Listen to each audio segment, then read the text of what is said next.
नमस्कार, मेरा नाम है जयपाल और आप देखना शुरू कर चुके हैं हमारी खास बातचीत एक खास मेहमान के साथ। हमारे साथ हैं बसपा सरकार में कैबिनेट मंत्री रहे कमलाकांत गौतम जी। सर, आपका बहुत स्वागत है हमारे साथ बातचीत करने के लिए। आज का मुद्दा बेहद खास है क्योंकि मायावती जी ने एक ऐसा फैसला ले लिया है जिससे पार्टी नहीं बल्कि पूरे प्रदेश में हड़कंप की स्थिति है। और ऐसा फैसला इसलिए भी लिया गया क्योंकि पार्टी गतिविधियों के खिलाफ जो काम चल रहा था वो बहन जी को पता चल गया और इसके बाद उन्होंने अपने समधी को पार्टी से ही निकाल दिया है।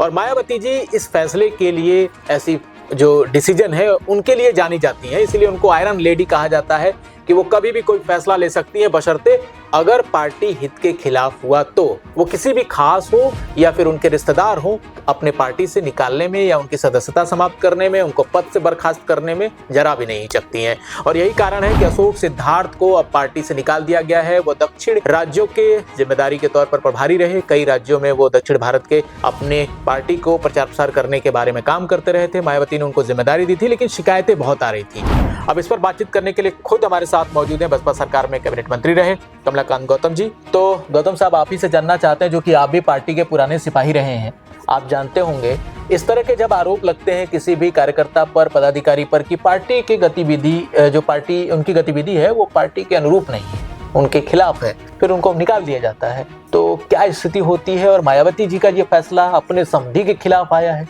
इस पर आपकी राय क्या है? देखिए, सुश्री बहन मायावती जी पार्टी से जो निष्कासन की कार्रवाई करती है, इनको कहीं न कहीं से सूचना प्राप्त होती है, नीचे स्तर से या किसी मीडिया का स्तर से या किसी के शिकायत करने पर ये थोड़ा बहुत जानकारी लेती है। जानकारी लेने के पश्चात ही बहन जी पार्टी से ये निलंबित नहीं करती। अन्य दलों में पार्टी निलंबित करती है।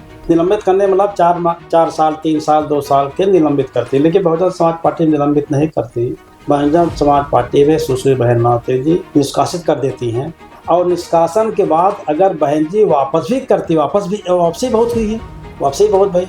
रही बात जो सिद्धार्थ जी एक पढ़े लिखे व्यक्ति हैं, सोशल वर्कर हैं, अच्छी इनको जानकारी है। संजोग से मैं जब कानपुर जोन का जब मैं चीफ कोऑर्डिनेटर बन के गया तो मुझे याद है कि अशोक सिद्धार्थ जी उस समय फर्रुखाबाद के जिला के बामसेब के संयोजक हुआ करते थे। बामसेब के जिला संयोजक हुआ करते थे। अब कानपुर में 6 जिला था, तो 6 जिले में अशोक सिद्धार्थ जी भी इस समय बामसेब के ये संयोजक थे। ठीक है। लेकिन इनका परिवार भी, इनके पिताजी बहुत ही अच्छे सामाजिक वर्कर भी थे। ये भी बहुजन समाज पार्टी के लिए मानवर काशीराम साहब बामसेब का काम किया है। तो अशोक सिद्धार्थ जी के बारे में तो जानकारी मुझे है क्योंकि मेरे अंडर में बहुत काम किया है। लेकिन गौतम साहब, ये भी कहा जाता है कि वो पेशे से डॉक्टर हैं, इस पर भी कई लोग सवाल खड़े करते हैं। आप बताइए, आप तो नज़दीकी से जुड़े रहे हैं, क्या अशोक सिद्धार्थ पेशेवर डॉक्टर है या कुछ और मामला है? देखिए, मुझे जो जानकारी, क्योंकि 1-2 बार मुझे अशोक सिद्धार्थ ने बातों में बताया था कि साहब मैं सर्विस करता हूँ, क्योंकि सर्विस करने वाले व्यक्ति को ही बामसेब का इंचार्ज बनाया जाता है। तो ये सर्विस करने वाले तो सर्विस कर रहे थे। मुझे याद है कि उस समय अशोक सिद्धार्थ संभवतः सस्पेंड थे, किसी कारण से सस्पेंड चल रहे थे। और ये मुझे, जहाँ तक मुझे याद है कि मुझे बताया था कि मैं टेक्नीशियन का काम मैं करता हूँ, मतलब आँख के आई के बारे में जांच का पड़ताल करना टेक्नीशियन का काम करता, मुझे यहाँ तक याद है। लेकिन मुझे ये नहीं याद है कि मुझे कभी डॉक्टर बताया उन्होंने, ये नहीं बताया, लेकिन मुझे बताया गया था, या खुद इन्होंने, जहाँ तक मुझे याद है कि अपने को टेक्नीशियन कहते थे। साहब मैं लेंस का जांच करता हूँ, ये मुझे ये जहाँ तक मुझे पेशे से डॉक्टर, मतलब वो फुल डॉक्टर या डॉक्टर की डिग्री उनके पास नहीं अब डॉक्टर डिग्री है या डॉक्टर डिग्री नहीं मुझे नहीं पता, लेकिन मुझे ये बताया था। मुझे याद है कि मैं हेल्थ विभाग में सर्विस करता था और टेक्नीशियन का काम, मतलब टेक्नीशियन संभवतः डॉक्टर होते नहीं होंगे, बिल्कुल, क्योंकि डॉक्टर सहायक एमबीबीएस होना चाहिए या पैथोलॉजी के, ये एमबीबीएस के नीचे जो होता है बीएमएस क्या डिग्री होती है, तो संभवतः ये डिग्री नहीं थी, ये टेक्नीशियन थे, जहाँ तक मुझे ऐसा विश्वास है। ठीक है। अच्छा, ये जो अशोक सिद्धार्थ हैं वो आनंद के जो आनंद कुमार हैं जी उनके समधी भी हैं जी जी। और वो रिश्ते में मायावती के समधी भी हैं। हाँ तो इससे रिश्तों पर असर नहीं पड़ेगा, जो जिस तरीके की अगर वो पार्टी से निकाल दे रहे हैं तो समधी और समधी दोनों के बीच में। तो ऐसा कहा जा रहा है कि जो आकाश आनंद है उनके ऊपर भी मायावती जी ने कार्रवाई की थी चुनाव के वक्त, जब वो कुछ ज़्यादा बोलने लग गए थे, उनके भी पद उन्होंने पद से हटा दिया था। जी। इनके पिताजी को भी 2018 में राष्ट्रीय उपाध्यक्ष पद से हटा दिया था। जी। और क्या इसी कड़ी में ये अगली कार्रवाई है कि अशोक सिद्धार्थ को भी ये झेलना पड़ा है? तो मायावती के फैसले लेने की जो एक नीति रही है वो उसको आप कैसे देखते हैं, क्योंकि आप बेहद करीब रहे हैं मायावती? देखिए बहन जी का जो फैसला होता है ये तो फिर हर राजनीतिक दल से अलग होता है। फैसला बहन जी क्विक लेती है, तुरंत लेती है। मुझे याद है कि जब मैं इधर इलाहाबाद मंडल का, इलाहाबाद जोन मेरे अंडर में था, इलाहाबाद मंडल भी था मेरे पास कमिश्नरी, और यहाँ तक मेरे पास आजमगढ़ मंडल भी था, या एक मंडल मेरे पास और था। तो बहन जी अम्बेडकर ग्राम देखने की मंशा जाहिर किया। बहन जी सीएम थी, तो एकाएक 12 इलाहाबाद में 12 विधानसभा है, तो 12 विधानसभा में अम्बेडकर ग्राम को देखना था, क्योंकि मैं अपने पार्टी का सबसे बड़ा पदाधिकारी था, चीफ था, तो मुझे सारी सूचना मुझे सरकार से लेनी देनी होती थी। तो मैंने जब बहन जी से मैंने बात भई, बहन जी कहा भाई मैं जांच करूंगी, लेकिन अभी मैं बताऊंगी नहीं मैं किस अम्बेडकर ग्राम में जाऊंगी। बाद में जब बहन जी ने कॉन्फिडेंशियल पता चला, बहन जी गई मौके पर। और मुझे याद है इस समय इनके प्रिंसिपल सेक्रेटरी पूनिया जी हुआ करते हैं, जो आजकल कांग्रेस में इनका बेटा इसमें MP भी है। तो इसमें प्रिंसिपल सेक्रेटरी थे बहन जी की, प्रिंसिपल सेक्रेटरी थे बहन जी के। तो जब आए और बहन जी ने जैसे PL पुनिया की बात कर रहे हैं? हाँ, PL जो पूनिया साहब थे, इसमें बहन जी के प्रिंसिपल सेक्रेटरी मुख्यमंत्री थे। तो बहन जी जब आई हेलीकॉप्टर उतरने के बाद जांच में जब गई, तो जैसे गए जानने के बाद ज़्यादा सीडीओ संभवतः, मुझे याद है सीडीओ संभवतः अनुसूचित जात का था, क्योंकि बहन जी का कहना था कि मेरी सरकार में अनुसूचित जात के लोग डबल काम करना चाहिए, मतलब किसी की बदनामी नहीं होना चाहिए, अन्य समाज से ज़्यादा काम करना चाहिए, इनकी इच्छा हुआ करती थी।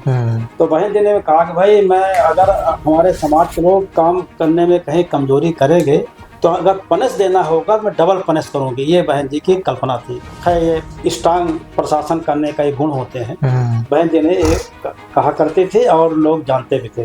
तो सीडीओ था को लापरवाही किया था, क्योंकि जैसे बहन जी गाड़ी गई तो नई सड़क बना रखा था, तो सड़क पहले बन जाना चाहिए। मैंने जब इंक्वायरी कर लिया तो पहले की सड़क बनाने की योजना तो बहुत पहले ये पास करा दिया है, साल भर पहले, 6 महीना पहले, लेकिन सड़क तो दिखाई पड़ रहा है ये तुरंत 1 दिन 4 दिन बना है। मैंने भी समीक्षा कर लिया था, बिल्कुल ताज़ा दिखाई पड़ा, कहीं जरूर नुकसान इसका होगा। तो बहन जी जैसे कार गई, पूनिया जी और बहन जी बैठे जैसे कार में गए, तो ज़्यादा 3-4 मिनट बहन जी चली हुई थी, तभी बहन जी महसूस हो गया कि ये सड़क आज बनी है। और जब बहन जी को पता चला कि भाई तो सड़क बनने का 6 महीना 10 महीना पहले से धन राशि पास हुई है, तो तुरंत बहन जी आए, मंच पर ही ऊपर जिससे भाषा देने तुरंत निकाल कर तुरंत सस्पेंड कर दिया। ऑन द स्पॉट फैसला? हाँ बिल्कुल फैसला कर लिया। तो बहन जी फैसला करने में विलंब नहीं लगता। ऐसे नेता अमूमन आपकी राजनीति में तो कम ही दिखाई देते हैं। नहीं, कमी नहीं देते, कोई नहीं है हमारे जात में। राजनीतिक जीवन मेरा आज तक जीवन है, मैं कोई भी ऐसे राजनीतिक जीवन नहीं देखा जो इतना कोई फैसला लें। लेकिन बसपा के कार्यकर्ताओं को तो बड़ा अनुशासित समझा जाता है। वो अक्सर बयान देने से कतराते हैं, किसी भी गतिविधि से पहले वो पार्टी के हित के बारे में जरूर सोचते हैं।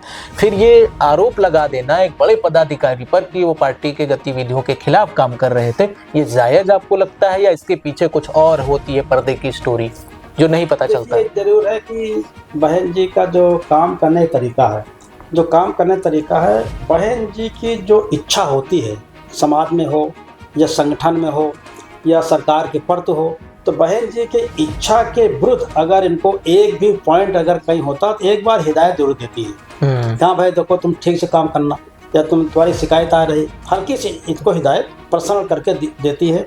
और कभी कभी शिकायत हुआ करती है तो आम मंच में शिकायत करती है, जैसे किसी को मैसेज देना है कि ये आदमी बदनामी कर रहा है, या पार्टी बदनामी कर रहा है, या भ्रष्टाचारी कहीं पर लिप्त है, या अपने पद का दुरुपयोग कर रहा है, या छोटा बड़ा पदाधिकारी में कहीं गड़बड़ी कर रहा, साठगांठ कर रहा, तमाम हल्की जानकारी होती है, बहन जी एक बार इसको हिदायत जो है चाहे फोन के माध्यम से चाहे बुलाकर इसको व्यक्तिगत रूप से कहीं से हिदायत देती है। हिदायत देने के बाद अगर दोबारा ये फिर इसको शिकायत मिलती है तो 1 सेकंड नहीं लगता, फिर इसको फिर अनुशासन की कार्रवाई कर लेती है। आपको लगता है कि इससे रिश्तों पर असर पड़ेगा कुछ? देखिए, बहन जी ने जिसको पार्टी से निकाला है, तो खैर संजोग से मैं बताऊं कि जब हम चीफ थे तमाम जोन का, मैं होता था 40-45 जिला, तो मैं तो इंचार्ज हुआ करता था और तमाम 7-8-10 मंडल में देखता था, तमाम जगह देखा को। इस समय जो वर्तमान की सरकार चल रही है, वर्तमान सरकार के चल के 12 मंत्री जो इसमें हैं, ये मेरे कैडर लिए हुए लोग हैं। इस समय वर्तमान में उत्तर प्रदेश सरकार जो चल रही योगी जी सरकार, इनके जो मंत्री हैं 12 मंत्री और एक केंद्र का मंत्री भी है जो बहुजन समाज पार्टी पहले थे। तो हम लोग जब कैडर लेते थे, हम लोग समझाते थे, संगठन काम करवाते थे, तो 12 मंत्री इसमें वर्तमान 12 मंत्री और एक मंत्री केंद्र सरकार का है। तो ये बहन जी का जो काम है, बड़ा तरीका इनका बिल्कुल निराला है। जो ये बात सही है कि जो अशोक सिद्धार्थ के पार्टी से निकाला गया, तो मुझे महसूस होता है बहन जी ज़्यादा दिन इनको वापस कर लेंगी, ऐसा मुझे। अच्छा, आपको ये भी अंदेशा है कि वापस ले लेंगे? हाँ, क्योंकि बहन जी लेती हुई बहुत लोग ले लिया ऐसा। तो बहन जी पर अब परिवारवाद का आरोप लग रहा है कि उनकी पूरी पार्टी अब परिवारवाद की तरफ शिफ्ट हो रही है। जैसे राजा अपना उत्तराधिकार बनाता है, वैसे ही वो अपने परिवार से अपने भतीजे को या भतीजे के भाई को उत्तराधिकार बना रही है। वो आपको लगता है कि पार्टी के गर्त में जाने का मेन कारण है, या क्या आपको लगता है कि बीएसपी अब कहाँ जाकर रुकी हुई है? नहीं, जो आप बात कर रहे हैं, बात तो बड़ी सोचनीय है, क्योंकि हम लोग के जब समय था, हम लोग जब काम करते थे, तो बहन जी का ये कहना था और सार्वजनिक रूप से कहा भी था कि मैं राजनीतिक जीवन में अपने परिवार वालों को कहीं भी संगठन में या कहीं भी मैं इसको नहीं रखूंगी। तो बहन जी ऐसा कही। उन्होंने संविधान में संशोधन भी पार्टी के किया था, ऐसे कहती थी और बात सही था। लेकिन किस कारण से क्या परिस्थितियाँ हुई और क्या इनको बहन जी का या किसी ने बताया होगा या समझाया होगा, राजनीति क्या है। बहन जी जब कोई अपनी रणनीति बदली है तो बदलने तो बहन जी को जो लग रहे हैं कि सही है। जैसे आनंद जी है, इनके सगे भाई हैं। आनंद जी का बेटा भी बेटा है, आनंद जी का दूसरा बेटा ये भी बेटा है। तो आनंद जी के तो 3 पद जो बड़े पद होते हैं, राष्ट्रीय अध्यक्ष सुश्री बहन मावते जी खुद है, राष्ट्रीय उपाध्यक्ष इनका भाई है और राष्ट्रीय कोऑर्डिनेटर इनका भतीजा है। और एक भाई को भी, और ईशान क्या नाम है, ईशान ही है, पेपर में मीडियम में आ रहा है कि इनको भी बहन जी मंच के माध्यम से कहीं पर लोगों को संबोधन किया या परिचय कराया है। तो समाज में ऐसा लग रहा है कि बहन जी दूसरे बेटे के भी ऐसा तो लॉन्चिंग की तैयारी चल रही है। हाँ, ऐसा कुछ मीडिया में आता है सार्वजनिक रूप में। तो कहीं न कहीं बहन जी का ये रोप तो भाई जो लग रहा है, तो भाई तो आप जैसे जो पुराने कैडर के कार्यकर्ता हैं, उनके ऊपर क्या? मैं कार्यकर्ता आप थे, अब नहीं है, और बीएसपी में जाने का भी आपका कोई विचार नहीं है? नहीं, देखिए बहन जी के जो काम है, बहन जी कभी आलोचना नहीं करता, ना बहन जी कभी मैं के कार्यों को विरोध करता हूँ। लेकिन ये जरूर है कि बहन जी जो हम लोगों को कहा था या सार्वजनिक रूप से कहा था, या जो बहन जी के लोकाचार में था, बहन जी कड़क दिमाग की हैं, तेज हैं, तुरंत एक्शन लेती है, अधिकारी हो चाहे कर्मचारी हो, तुरंत एक्शन लेती है। तो जो एक्शन लिया है, तो कुछ ना कुछ तो बहन जी को सूचना मिली होगी अशोक सिद्धार्थ बारे में। तो गौतम साहब ये भी जानना चाहेंगे कि क्या अशोक सिद्धार्थ के जाने के बाद पार्टी को नुकसान पहुंचेगी, आर्थिक होगी, सामाजिक होगी, या वोट बैंक में केवल सेंध लगेगा? देखिए, कोई भी व्यक्ति है, अगर जो व्यक्ति को पार्टी से निकाला जाता है, तो इसके जितने कार्यकर्ताओं के साथ काम करता है या जितने लोगों को ये पदाधिकारी बनाया होगा, सेक्टर बनाया होगा, बूथ बनाया होगा, या जिले बनाए होगा, या मंडल बनाया होगा, या प्रदेश बनाया होगा, तो जो पदाधिकारी बनाया तो जाता है बहन जी के निर्देश पर, बहन जी के अनुकंपा पर, बहन जी के चाहत पर। लेकिन बनाता तो डायरेक्ट जो चीफ होता है। तो बनाने वाले के जो इससे जो उपकार पाया है, इससे जो सुविधा प्राप्त किया है, जिसका मान सम्मान बढ़ा है, जो वर्कर बन जाता है, तो स्वाभाविक है कि इसके जो मुखिया को, जो बनाने वाले मुखिया को जब राजनीतिक नुकसान होता है, तो आदमी तो कार्यकर्ता तो सोचेगा कि मैं जो भाई फर्स्ट नेता बहन जी है, लेकिन बहन जी के पास तो कागज़ पहुंच नहीं पाता है। तो जो डायरेक्ट, चाहे मंडल का संयोजक हो या प्रदेश का अध्यक्ष हो या चीफ कोऑर्डिनेटर हो या सहायक कोऑर्डिनेटर हो, जिसके द्वारा पदाधिकारी बनाया जाता है, और अगर बनाने वाले को जब निकाला जाता है पार्टी से, तो असर तो पड़ेगा ही, असर तो पड़ता ही है। कई कार्यकर्ता बीएसपी के हैं जो हमारे दर्शक भी हैं, आपको सुन भी रहे होंगे।